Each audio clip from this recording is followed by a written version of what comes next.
7800 रुपये, 7900 रुपये, 7900 रुपये, 7900 रुपये, 7900 रुपये, 7905 रुपये, 7950 रुपये, 8000 रुपये, 8000 रुपये, 8000 रुपये, 8000 रुपये, 8000 रुपये एक, 8000 रुपये दो, 8000। बहावलपुर में आज जो टॉप रेट रहा है वो तकरीबन 8,000 रुपये ही रहा है। कल का रेट भी यही था, लेकिन कल और आज के रेट में थोड़ा सा मंदा दिखाई दे रहा है, थोड़ी सी अदम दिलचस्पी दिखाई दे रही है खरीदारी में।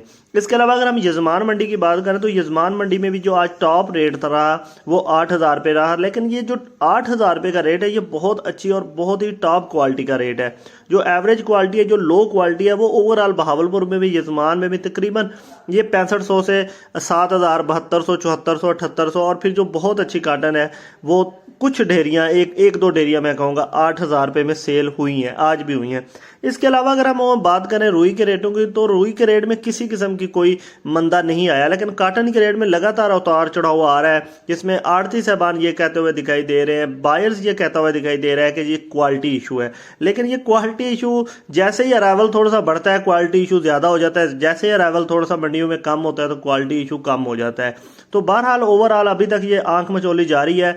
सबसे जो अहम बात है वो रुई के रेट हैं वो मुस्तहकम है, इसलिए मैं ये समझता हूँ कि अगले आने वाले दिनों में शायद मार्केट बहुत ज़्यादा पीछे नहीं जाने वाली, क्योंकि रुई के रेट जब तक मुस्तहकम है तब तक कोई ज़्यादा फिक्र वाली बात नहीं है। लेकिन इस वक्त फार्मर को अशद ज़रूरत है गंदम की काश के हवाले से और दूसरी ज़रूरियात के हवाले से वो बेचना चाह रहा है, इसलिए औने पौने दाम लगाए जा रहे हैं मार्केट के अंदर और बोलियां भी जो है ना वो किसान को एक तरह से ब्लैकमेल करने की कोशिश की जा रही है। बहरहाल अल्लाह खैर करेगा, आने वाले दिनों में हो सकता है कि रेट में कुछ बेहतरी आए, क्योंकि रुई के रेट 18,000 रुपये मुस्तहकम है। थोड़ा सा आज जो प्रेशर में मार्केट आई इसमें जो खल का रेट है उसमें कुछ 100-200 रुपये का फ़र्क आया है, कमी हुई है। बाकी मिलेंगे अगली वीडियो में। अल्लाह हाफिज़।